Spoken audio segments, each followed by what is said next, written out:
Okay guys, so ngayon, Hello guys, hello. hi guys, welcome back to my YouTube channel. It's another day, it's another vlog. For today's video guys, nakita nyo naman sa ating title and sa thumbnail na din na mag-unbox tayo ng ating biniling DJI Mini Mic. So ito yung binili natin na DJI Mini Mic. Bali in order siya online sa Virgin Mega Store and yung price niya is 159 dirhams. So, actually, the main reason na in-order ko to kasi akala ko magagamit ko siya doon sa aking camera na DJI Pocket 2. But since yung DJI Pocket 2 natin is almost outdated na yata, hindi pala siya compatible dito. Pakita ko sa inyo yung DJI ko. So, ito yung DJI Pocket 2 ko. So, I've been using this camera as a vlogging camera for almost 2 years now. So, yun nga. So, hindi ko pala siya magagamit sa aking DJI. Compatible pala siya sa Pocket 3. Wala pa akong budget para makabili ng Pocket 3. Although, pinost ko na sa marketplace yung DJI Pocket 2 ko. Kasi plan ko siyang ibenta para makapag-upgrade din ako ng Pocket 3 to Pocket 3. So ngayon, i-unbox natin siya and later itatry din natin yung kanyang mic. Kasi pwede pala siyang i-connect via Bluetooth. Although, dun sa ating DJI Pocket 2, ang kailangan kung bilhin para mag-connect siya dun sa Pocket 2 ko is yung do it all handle. Doon ko siya magagamit.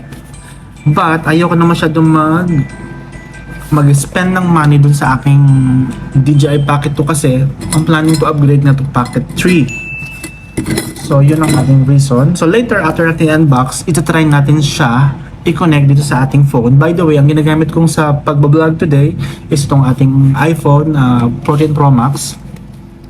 So, i-connect ko siya later sa ating phone via Bluetooth para malaman natin kung okay talaga yung kanyang recording. So, ngayon, ang ginagamit kong mic is yung through my iPhone, which is yung 14 Pro Max nga.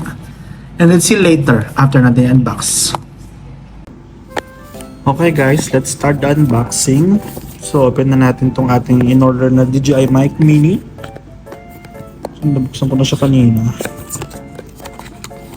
So pag open mo ng box, meron siya rito isang bag or isang pouch. Open lang din natin siya. So ito yung laman ng plastic ng box. Itong DJI pouch. So makikita natin dito sa loob naman ng ating DJI pouch is few items. So una dyan yung ating charger para sa ating mic. And then meron din ditong ito yung pang cover dun sa mic para sa noise cancellation ata. So meron dalawang color, meron black and meron ding parang silver or gray. Okay. Next bag, the next plastic, ito yung kanyang charging port. So dito masasaksak tong wire na to. And dito mo ilalagay yung mic. Okay.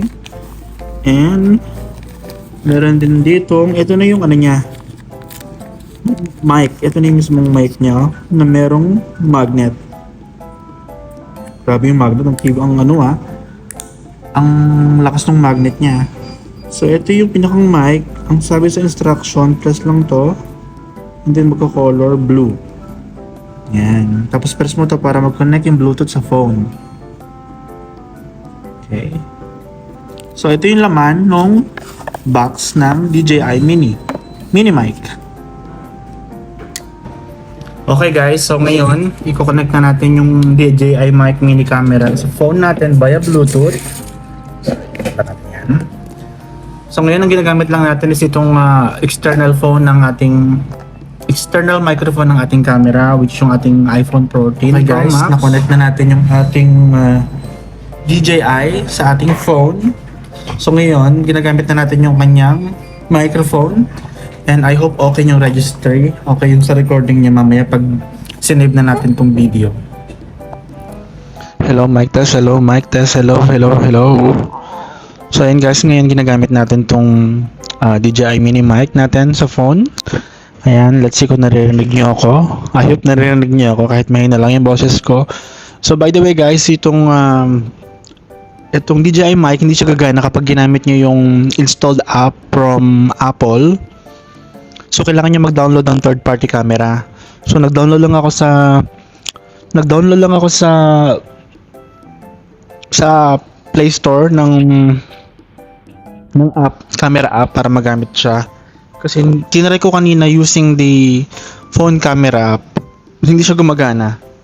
So you need to download a third party camera app para mag-connect itong DJI sa phone and magamit nyo while recording. So ayun, mic test, hello.